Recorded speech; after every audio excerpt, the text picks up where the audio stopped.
Iranian Foreign Minister Mohammad Javad Zarif has affirmed that crossing internationally recognized borders is a red line for Iran, in an apparent reference to the current incursions by Azerbaijani forces in Armenia's Syunik and Gegharkunik regions. Zarif's statement came during an official visit to Armenia on May 26th, where he met with Armenian Prime Minister Nikol Pashinyan and Foreign Minister Ara Ayvazyan. The purpose of his visit is to make efforts, as a representative of a neighboring country, to help resolve the current crisis. Zarif said Iran's policy has always been to maintain peace and stability in the region.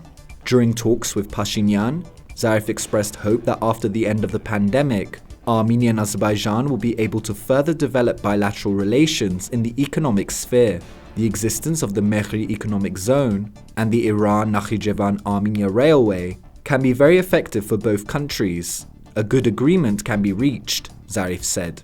In mid-January, Armenia, Azerbaijan and Russia agreed to set up a working group to work on the issue of opening up the region's transport communications. May 26th was the deadline for submitting the pre-election lists of the parties and alliances participating in the early parliamentary elections on June 20th.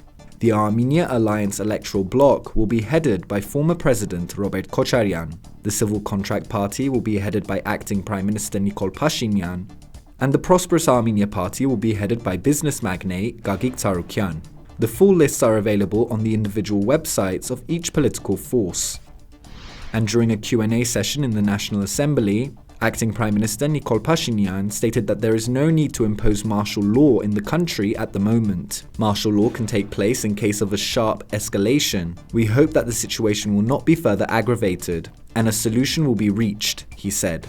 According to Pashinyan, Armenia is doing everything through diplomacy in Syunik and Gegharkunik to resolve the situation. I want to emphasize that the Russian Federation and the CSTO have urged us to resolve this issue through political means, said the acting Prime Minister.